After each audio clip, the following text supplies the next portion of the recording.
Cümleten selamun aleyküm hanımlar. Diva Patik YouTube kanalıma hepiniz hoş geldiniz. Bugün birlikte tek renk, çok kolay, çok şık iki şiş patik yapacağız. Ben patiğimde piyasada rahatlıkla bulabileceğiniz normal patiklik iplerden kullandım. İpim şu şekil hanımlar. Renk kodum hemen burada yazıyor. Bu şekilde. Şişlerim 3 numara. Hemen modelimi de göstereceğim. İşte hanımlar, modelimiz de bu şekilde. Çok şık, çok güzel, çok zarif bir model oldu. Şöyle, patiğimizin hiçbir yerinde dikişimiz yok. Tabanımız bu şekilde. Topuğumuz. Bu patik benim elimin ölçülerine göre 37, 38 ve 39 numara ayaklar için uyumlu oldu hanımlar. Patiğimize bu bilek bölümünden başlayacağız. 49 ilmek atarak başlayacağım hanımlar. 49 ilmek. Şöyle ipimin ucunda bir miktar bir ip bırakıyorum. Yarım metre vardır yoktur. Şimdi 49 ilmeği atacağız. 2, 3, 4, 5, 6. Bu şekilde ilmeklerimizi atalım gelelim. Evet, 49 ilmeğimi attım geldim hanımlar. Hemen şuraya bir düğüm atacağım kenarına. Geri dönüyoruz. Patiğimizin bu bölümünde haroşa örgü yapacağız. Ben örgümüzün hem arka yüzünde düz örgü örerek haroşalarımı elde ediyorum. Kenar ilmeğimi aldıktan sonra ilmeklerimi düz yani haroşa olarak öreceğim. Sıra sonuna kadar ilmekleri haroşa örelim gelelim. Evet, sıra sonuna kadar ilmeklerimi ördüm. Geri dönüyorum hanımlar. Ön yüzdeyiz. Ön yüzde olduğumuzu şöyle kabul ediyorum. Şu başlangıç ipimiz eğer ki sol taraftaysa ön yüzdeyiz demektir. Ön yüzde bakın bir diş haroşa oluştu buraya. Hanımlar burada haroşa örmeye devam edeceğiz. Ön yüzde ve arka yüzde ilmeklerimizi düz örünce bir diş haroşa elde ediyoruz. Şimdi ön yüzdeyim. İlmeklerimi sıra sonuna kadar yine düz öreceğim. Ardından geri döneceğim. Arka yüzde de yine düz öreceğim. Bir diş haroşa daha olacak burada. Toplam 2 diş olacak yani. Bu şekilde hanımlar bu bölüme 4 diş haroşamız olana kadar örelim. Ardından buluşalım. Evet hanımlar 4 diş haroşamı gördüğünüz gibi ördüm geldim. Şimdi ön yüzdeyiz. Patiğimizin ön bölümdeki pencereyi bu aşamada açacağız. Öncelikle kenara 19 ilmek haroşamızı öreceğim. Kenar ilmeğim ile birlikte toplam 19 ilmek öreceğiz. Sayalım 3, 6, 7, 8, 9, 10, 11, 12, 13, 14, 15, 16, 17, 18, 19. Model bitene kadar bu 19 ilmek haroşa öreceğiz. Şimdi 19 ilmek ördüm. Penceremiz için 11 ilmek keseceğim. İkişer ikişer toplayarak kesiyorum. Şu birinci kesimim. 2, 3, 4, 5, 6, 7, 8, 9, 10, 11. Penceremiz için 11 ilmek kestim. Şöyle. Burada da 19 ilmek kaldı. Kalan 19 ilmeğimizi öreceğiz. Şu birinci ilmeğimi sayarak gidelim emin olalım. 2, 3, 4, 5, 6, 7, 8, 9, 10, 11, 12, 13, 14, 15, 16, 17, 18, 19. Evet, ön yüzde penceremizi açtık. Şimdi geri dönüyorum hanımlar. Arka yüzdeyim. Arka yüzde yine kenardaki 19 ilmeğimi haroşa öreceğim. Ardından penceremizi kapatacağız.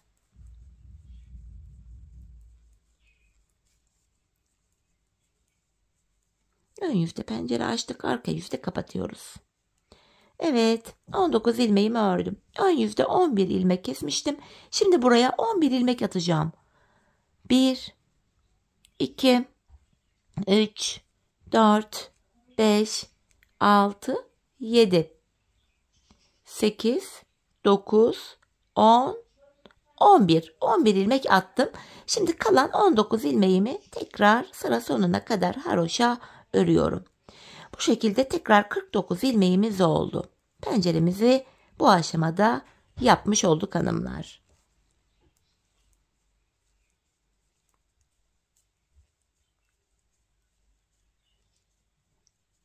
Sonuncu ilmeğimi de ördüm. Şimdi geri dönüyorum. Ön yüzdeyim hanımlar. Bu aşamada bakın 49 ilmeğimiz var. Bir diş haroşa daha örmemiz gerekiyor. Sonra modele geçeceğiz. Yani şimdi attığımız ilmekler dahil, aradaki ilmekler dahil sıra sonuna kadar örelim. Tekrar arka yüzde de yine örelim. Bir diş haroşamız oluşsun. Ön yüzde buluşalım. Modelimizle birlikte başlayalım. Evet hanımlar, bakın buraya bir diş haroşamı ördüm geldim. Şimdi patiğimizin şu ön bölümündeki artırmalarımızı, desenlerimizi yapmaya başlayacağız. Öncelikle kenardaki 19 ilmek haroşamızı yine öreceğiz. Model bitene kadar bu 19 ilmek haroşa aynı şekil örülecek. 5, 6, 7, 8, 9, 10, 11, 12, 13, 14, 15, 16, 17, 18, 19. Şimdi haroşalardan hemen sonra bakın şuraya ajurumu yapacağım. Yani artırma. İpimi şişime doluyorum hanımlar. Hemen yanına 1, 2, 3 ilmek düz ördüm. Haroşaların şu aralardaki ilmekleri ön yüzde düz, arka yüzde ters öreceğiz. Bakın şu şekiller oluşacak. 3 ilmek düz ördüm.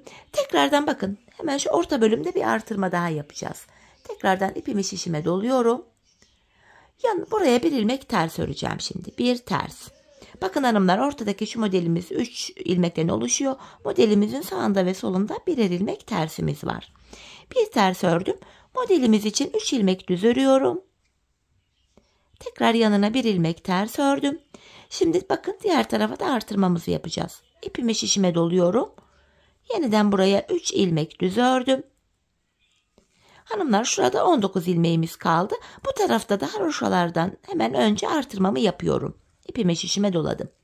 Burada 19 ilmeğimiz kaldı. Kalan 19 ilmeğimizi örüyoruz.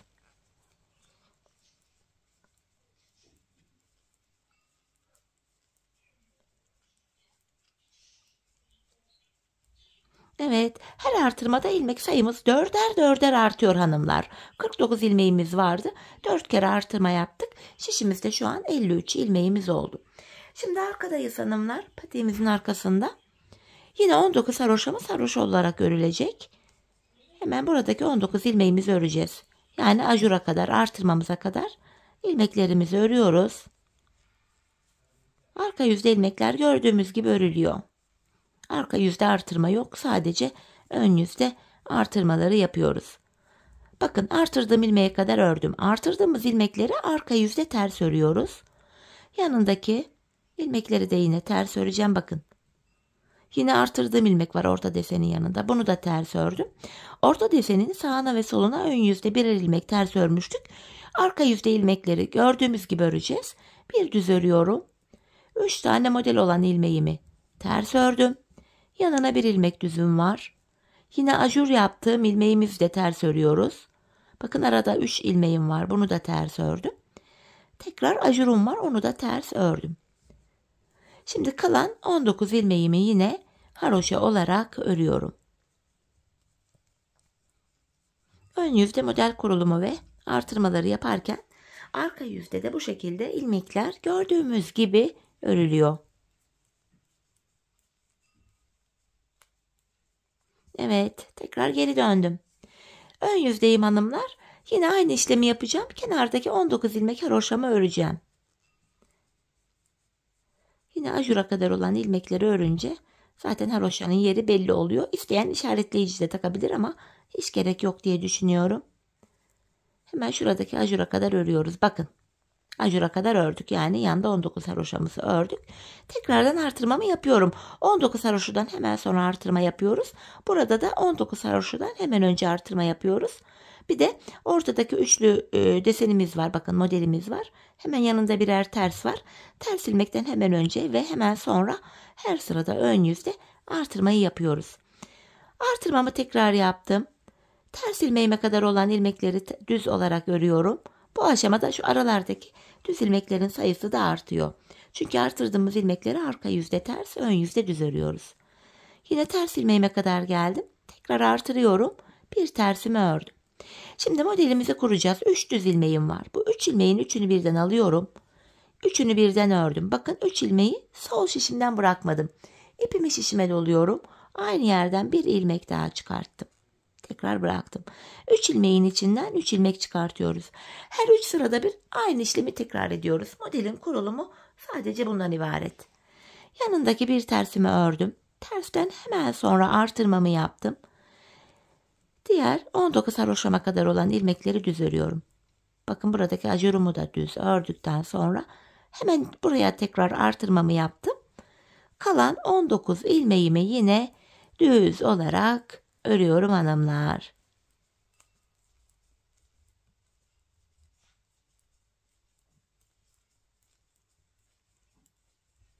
Dört ilmek daha arttı, ilmek sayımız 57 oldu bu sıramızda. Şimdi geri dönüyorum, yine arka yüzdeyim. Tekrar ilmekler arka yüzde gördüğümüz gibi örülecek. 19 haroşamı öreceğim öncelikle düz olarak.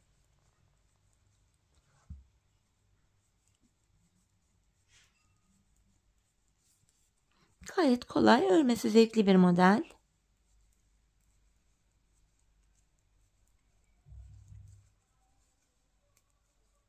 Bakın ajuruma kadar geldim. Bunu ters örüyorum. Ön yüze düz düşüyor.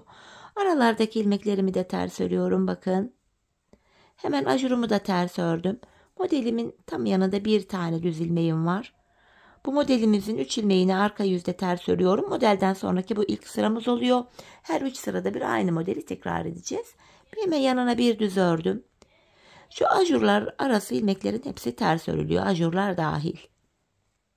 Bakın ajurumu da yine ters ördüm. Kalan 19 ilmeğim yine haroşa olarak örülüyor. Bu şekilde. Sıra sonuna kadar ilmeklerimi ördüm. Şimdi geri dönüyoruz. Tekrar ön yüzde artırmalarımıza ve modelimize devam ediyoruz. Yine kenardaki 19 ilmek haroşamızı öreceğiz hanımlar. Model böyle devam ediyor. İlmek sayıları her seferinde dörder dörder artıyor. 19 haroşam örüyorum, yani ajuruma kadar. Bakın ajuruma kadar geldim. Hemen artırmamı yaptım yine. Hemen bir ters ilmeğe kadar olan ilmekleri düz örüyorum. Bakın ters ilmeğime kadar geldim buradaki. Yine artırmamı yaptım. Bir ters ilmeğimi ters ördüm. Modelden sonraki ikinci sıra 3 ilmeğimi düz örüyorum. Hemen yanına bir ters ördüm. Ters ilmekten sonra tekrar artırmamı yapıyorum. Diğer ajuruma kadar olan ilmekleri yine düz öreceğim. Bakın şu ajurumu da yine düz ördüm. Tekrar buraya artırmamı yapıyorum ve kalan 19 ilmeğimi yine haroşa olarak örüyorum.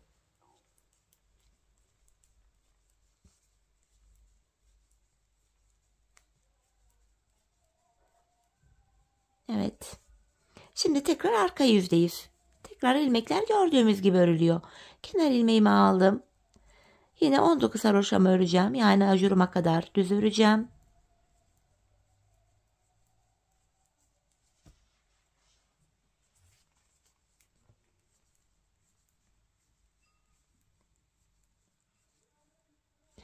Ajuruma geldim. Ajur ilmeğimi ters örüyorum. Diğer ajura kadar olan ilmekleri tamamen ters öreceğim. Bakın diğer ajurumu da yine ters ördüm. Hemen bir düz ilmeğimi düz ördükten sonra bu modelde 3. sıramız oluyor. Arka yüzde bu 3 ilmeğimi ters örüyorum. Ön yüzde tekrar yeni modeli kuracağız. Yanına bir tane düz ördüm. Yine ajurumu ters örüyorum. Diğer ajura kadar ilmekleri hep ters öreceğim. Bu şekilde bakın ajurumu da ters ördüm. Kalan 19 ilmeğimi yine haroşa olarak örüyorum. Bu şekilde sıra sonuna kadar böyle gideceğiz hanımlar. Hiç sıra atlamadan yapmaya çalışıyorum. Hani kafanız karışmasın, iyice anlaşılsın diye. Bakın tekrar ön yüzdeyiz. Yine devam edeceğiz modele. Şeklimiz yavaş yavaş ördükçe oluşacak. Şöyle. Şimdi hanımlar yine kenardaki 19 haroşamı öreceğim. Modeli tekrar bir sıra daha göstereyim, iyice anlaşılsın. Böyle devam ediyoruz.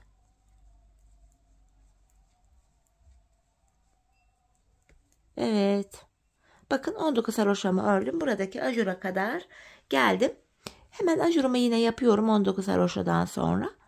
Aradaki bir ters ilmeğime kadar ilmeklerimi yine düz örüyorum. Bakın ters ilmeğime kadar geldim. Hemen ajurumu yine yaptım buraya. Bir tersimi örüyorum. Tekrardan bakın şimdi model zamanı. Bu 3 ilmeğin üçünü birden aldım, örüyorum. İpimi şişime doladım. Aynı yerden 3. ilmeğimi çıkarttım. Böyle. Modelimizi ikinci kez kurduk. Şimdi her 3 sırada aynı bu modeli tekrar edeceğiz hanımlar. Bir tersimi örüyorum. Ajurumu yaptım. 19 haroşamın önündeki ajura kadar ilmeklerimi düz öreceğim. Bakın buradaki ajurumu da düz ördüm. Hemen buraya da artırmamı yapıyorum ve kalan 19 ilmeğimi haroşa olarak örüyorum. Her artırmada dediğim gibi ilmek sayıları dörder dörder artıyor. Böyle. Sonuncu ilmeğimi de ördüm. Bakın hanımlar şeklimiz kendini göstermeye başladı. Buyurun. Patiğimizin ön bölümü bu şekilde kendini göstermeye başladı. Şimdi yapacağımız işlem yine aynı. Arka yüzde tekrar ilmeklerimizi gördüğümüz gibi örüyoruz. Ajurlarımız ters örülecek. Arka yüzde. Yanlardaki 19'ar haroşamız yine haroşa örülecek. Şimdi tekrar ön yüze döndüğümüzde de yine aynı işleme devam edeceğiz. 19 haroşadan sonra artıracağız. Aralardaki ilmekleri düz öreceğiz. Şu modelin yanındaki bir ters ilmeğe kadar örüp tekrar artırma yapacağız. Bu aradaki modeli de her 3 sırada bir kuracağız. Baştan sona zaten bu modelde gösterdim. Artırmalar bu şekilde devam edecek hanımlar. Bu haroşalardan hemen sonra ve hemen önce artırmayı yapacağız. Bir de ortadaki modelimizin yanında birer ters ilmek var. Bu ters ilmeklerden hemen önce ve hemen sonra tekrar artırmamızı yapmaya devam edeceğiz. Her 3 sırada bir de ortadaki modelimizi kuracağız. Model bu şekilde devam edip gidecek hanımlar.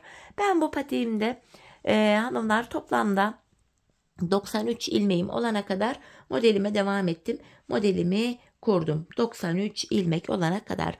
Daha büyük yapmak isteyenler 40-41 numara yapacağım diyenler bunu 93 değil de 97 ilmek olana kadar artırabilirler. Ya da ben 35-36 numara yapmak istiyorum diyenler varsa da buna 89 ilmek yeterli olacaktır. Bu şekilde ilmeklerinizi ayarlayabilirsiniz. Artırmaları ona göre yaparsınız hanımlar. Patiğin boyutu burada kendini gösterir zaten artırmalara bağlı olarak. Şimdi dediğim gibi ben buraya 93 tane ilmek olana kadar artırdım. O zamana kadar da hanımlar bakın hemen ajurlarımı da sayayım. Şuradan itibaren bakın 1, 2, 3, 4, 5, 6, 7, 8, 9, 10, 11 tane ajur yapmışım. Dileyen bu ajur sayısını 12 yapabilir. Dileyen 10 yapabilir, 9 yapabilir. Ayağınızın büyüklüğüne göre sayıyı ayarlayacaksınız. Şimdi hep birlikte patiğimizin bu bölümünü ölçülerimize göre tamamlayalım, gelelim. Sonrasında buluşalım. Evet hanımlar, ben şişimde 93 adet ilmeğim olana kadar artırmalarımı yaptım. Modelimi de bu şekilde kurdum. Buraya 1, 2, 3, 4, 5 tane model oldu. Normalde modele devam etseydim 6.'yı yapacaktım. Böyle devam edecekti. Şu an şişimde 93 adet ilmeğim var. Artık model kurulumu yapmayacağız. Artırma yapmayacağız. İlmeklerimizi sadece haroşa olarak öreceğiz. Artık kaç ilmeğiniz varsa sizin de, belki 97 ilmeğiniz var. Belki benden daha az yaptığınız ilmeklerinizi 89 ilmeğiniz var. 85 fark etmez. Burada sadece haroşa örgü yapacağız hanımlar. Artırma model kurulumu falan değil. Hanımlar bu bölüme toplamda 3 diş haroşa öreceğiz. Şimdi sıra sonuna kadar ön yüzde öreceğiz. Arka yüzde tekrar öreceğiz. 1 diş haroşa olacak. Aynı işi tekrar edeceğiz. 2 diş haroşa olacak. Yine tekrar edeceğiz. 3 diş. Bu şekilde hanımlar burada 3 diş haroşamız olması gerekiyor. Bu bölümde 3 diş haroşamız olana kadar patiğimizi örelim gelelim. Ardından birlikte taban kesimine geçeceğiz. Evet hanımlar, bakın bu bölümde 3 diş haroşam olana kadar ördüm geldim. Şimdi patiğimizin tabanına geçeceğiz hanımlar. Hesaplamayı şöyle yapacağız. İlmek sayınız kaç olursa olsun hesaplama söylediğim gibi yapılacak. Öncelikle buruna 7 ilmek ayıracağız. Toplam ilmek sayısından 7 ilmeği çıkaracağız. Benim 93 ilmeğim vardı. Buruna ayırdığım 7 ilmeği çıkartınca geriye 86 ilmeğim kalıyor. 86 ilmeği de iki yana paylaştırdım. Yanlara 43'er ilmek düşüyor. Taban ilmek ayrımı bu şekilde yapılıyor hanımlar. Öncelikle tabanımızı yapabilmek için bu ilk yana ayırdığımız 43 ilmeğimizi öreceğim. Bu şekilde 43 ilmek öreceğiz. Artık siz bu yana kaç ilmek ayırdıysanız o kadar sayıda ilmeğimizi örelim gelelim. Evet hanımlar, bu kenara 43 adet ilmeğimi ördüm. Şimdi patiğimizin burnu için 7 ilmek daha öreceğim. 1, 2, 3, 4, 5, 6, 7. Saydığımızda şu kenarda da 43 adet ilmek kalıyor. Yanlardaki ilmek sayısı eşit. 7 ilmekten sonra geri döndüm. İpimiz hep karşıda olacak hanımlar taban bölümde ve ilk ilmeği örmeden alacağız. Şimdi 7 ilmeğimi bu şekilde öreceğim. 2, 3, 4, 5, 6, 7. Tekrar geri döndüm. Hanımlar, burada 7 ilmek ile bir diş haroşa ördük. Patiğimizin tabanı 13 ilmek olacak ve 13 ilmek olana kadar da yanlardan ikişer ilmek keseceğiz. Kesim yaptığımız ilmekleri de ortaya ekleyeceğiz. Yine ipim karşıda, ilk ilmeğimi aldım. 7 ilmeğimi öreceğim öncelikle. 6, 7. Yan taraftan 2 ilmek keserek ördüm. Bunu ortaya ekledik kesim yaptığımız ilmeği. Ortada 8 ilmek oldu. Geri dönüyorum. Yine ipim karşıda, ilkini örmeden aldım. Şimdi de 8 ilmeğimi öreceğim. 4, 5, 6, 7, 8. Yine yan taraftan 2 ilmek keserek ördüm. Bunu da ortaya ekledik. Ortada 9 ilmek oldu. Tekrar geri döndüm. İp karşıda, ilk ilmeği örmeden aldım. 9 ilmeği öreceğim. 5, 6, 7, 8, 9. Yandan 2 ilmek keserek örüyorum. Bunu da ortaya ekledik. 10 oldu. Geri dönüyorum. İp karşıda, ilk ilmeği örmeden aldım. 10 ilmeğimi öreceğim. 4, 5, 6, 7, 8, 9, 10. Yine kenardan 2 ilmek keserek ördüm. Ortada 11 ilmek oldu. Tekrar geri döndüm. Yine ipim karşıda, ilk ilmeğimi alıyorum. 11 ilmeğimi öreceğim. 5, 6, 7, 8, 9, 10, 11 ve yine 2 ilmek keserek ördüm. 12 ilmek oldu. Tekrar geri dönüyorum. Şimdi 12 ilmeğimizi öreceğiz. 2, 3, 4, 5, 6, 7, 8, 9, 10, 11, 12. Yandan 2 ilmek keserek örüyorum. 13. Tabanımızda 13 ilmek oldu hanımlar. Artık 13 ilmek üzerinden tabanımız örülecek. Yapacağımız işlem şu. 12 ilmek öreceğiz. 13. de kesim yapacağız artık. Yine ipimi karşıda, ilk ilmeğimi örmeden aldım. 2, 3, 4, 5, 6, 7, 8, 9, 10, 11, 12. 13. ilmekte kesimimi yapıyorum. Yandan da bir ilmek alıp ikisini kestim. Geri döneceğiz. Yine aynı işlemi yapacağız. İpim karşıda, ilk ilmeği örmeden aldım. 12 ilmek öreceğim. 5, 6, 7, 8, 9, 10, 11, 12. 13. ilmekte kesimimi yapıyorum. 13 ilmek üzerinden hanımlar tabanımız bu şekilde örülüyor. 12 ilmek örüyoruz. 13. de kesimi yapıyoruz. 6, 7, 8, 9, 10, 11, 12 ve 13. Bu şekil. Hanımlar, biz bu kesme işlemine sağ ve sol şişimizdeki ilmekler bitene kadar devam edeceğiz. Ve kesim sonunda şişimizde sadece tabanda kullandığımız 13 ilmeğimiz kalacak. Şimdi hep birlikte tabanımızı bu şekilde tamamlayalım gelelim. Evet hanımlar, patiğimizin tabanına 13 ilmek olarak ördüm geldim. Şişimde sadece 13 ilmek kaldı tabanda kullandığım. Şimdi bu 13 ilmek ile patiğimizin topuk bölümünü öreceğiz. Yani şu arkasını. Öncelikle ilk ilmeğimi aldım. Son 2 ilmeğim kalana kadar ilmeklerimi örüyorum. Son 2 ilmeğim kalana kadar. Son 2 ilmeğimi kestim. Şişimde 12 ilmek kaldı. Buralarda hanımlar bakın, kenar ilmek yerleri var. Hemen şuradaki ilk kenar ilmek yerine ilmeğin 2 kanadına birden girerek ilmek çıkarttım. Tekrar 13 ilmek oldu. Bu şekilde hem patiğimizin arkasını örmüş oluyoruz, hem de arkası bu yanlara eklenmiş oluyor. İlmek çıkarttıktan sonra geri döndüm. İpim karşıda, yine ilk ilmeğimi örmeden alıyorum. Tekrardan aynı işlemi yapacağım. Son 2 ilmeğim kalana kadar ilmeklerimi öreceğim.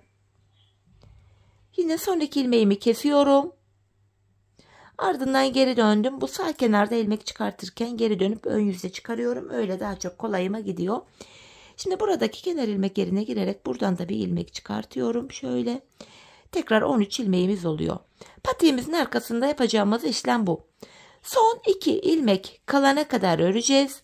Son 2 ilmeği keseceğiz ve sıradaki kenar ilmek yerinden ilmek çıkaracağız. Bakın yine son 2 ilmeğimi kestim. Sıradaki kenar ilmek yerinden ilmeğimi çıkarttım. Geri döndüm. İp karşıda ilk ilmeğimi örmeden alıyorum. Aynı işlemi yapıyorum hanımlar. Bakın yine son 2 ilmeğimi kestim. Geri döndüm. Burada da bakın bir sonraki kenar ilmek yerine girerek ilmeğimi çıkarttım.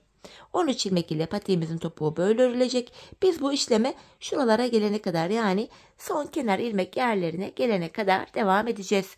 Şimdi hep birlikte patiğimizin topuk bölümünü tamamlayalım. Sonrasında buluşalım. Evet hanımlar, topuk bölümünü tamamladım, geldim. Son kenar ilmek yerlerine gelene kadar bu şekilde yaptım. Şimdi ilmeklerimi keseceğim artık. İkişer ikişer toplayarak kesimimi yapıyorum. Modelin başından beri hiç ip kırmadık hanımlar. Başladığımız yerde patiğimizi bitiriyoruz artık.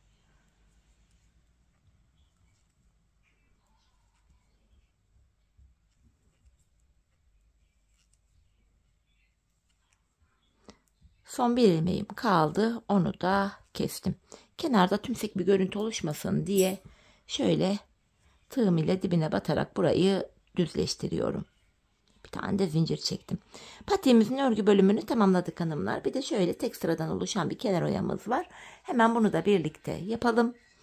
Öncelikle hanımlar bir sık iğne yapacağım. Sıradaki kenar ilmek yerine batarak şöyle bir sık iğne yapıyorum. 3 zincir çekiyorum. Sık iğnenin içine batarak bu zincirle şöyle bir kirpik oluşturuyorum ve hemen sıradaki kenar ilmek yerine batarak kirpiğimi sabitliyorum. Yapacağımız işlem bu. Tekrar ikincisini de yapalım. Önce bir sık iğne yapıyorum. 3 zincir çekiyorum. Sık iğnenin içine batarak bir kirpik oluşturuyorum ve sıradaki kenar ilmek yerine batarak kirpiğimi sabitliyorum. Yeniden yapalım.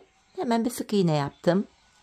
3 zincir çekiyorum. Sık iğnenin içine batarak şöyle bir kirpik oluşturuyorum ve hemen sıradaki kenar ilmek yerine batarak kirpiğimi sabitliyorum. Kenar oyamız bu şekilde yapılacak. Böyle patiğimizin çevresinde dolanıp geleceğiz ta ki şu ilk başladığımız yere kadar. Kenar oyamızı da tamamlayalım. Ardından buluşalım. Evet hanımlar, ilk başladığım yere kadar kenar oyamı yaptım, geldim. En son buraya da bir zincir çektim ve artık ipimi kesiyorum. Modelimizi bitirdik. Hemen 2 tane ipimiz var. Şu başlangıç ipimizdi. Böyle arka bölüme şöyle düğümleyerek iplerimizin uçlarını gizleyeceğiz. Ayağı giydikten sonra hanımlar bu ipler dışarı çıkmasın. Mutlaka gizleme işlemini yapalım. Evet. Hemen şu ipimizi de gizleyeceğim. Bu da bitiş ipimizdi. Çok güzel, çok kolay. Örmesi zevkli bir modeldi hanımlar. Evet, bakın. Patiğimizin duruşu şöyle. Hemen düzeltiyorum. Patiğimizin duruşu bu. Şöyle gayet esnek, ayağı saran bir model. Hemen manken ayağıma da giydireceğim. Birlikte ayaktaki duruşuna da bakalım. Çok hoş, çok zarif bir patik oldu hanımlar. Gayet kolay, örmesi zevkli bir modeldi. Ben çok beğenerek, çok severek yaptım. Umarım sizler de patiğinizi benimle birlikte beğenerek, severek yaparsınız. Yapacak olanlara da şimdiden kolay gelsin diyorum. Patiğimiz şöyle, önden duruşu, kenarları. Buyurun tabanımız, hemen şöyle düzeltelim. Tabanımız, topuğumuz, model bu. Evet hanımlar, yine birlikte güzel bir modelin daha sonuna geldik. Umarım sizlere faydalı, hoş bir video olmuştur. Yeni modellerde, yeni videolarda buluşmak dileğiyle. Şimdilik hoşça kalın, sağlıcakla kalın.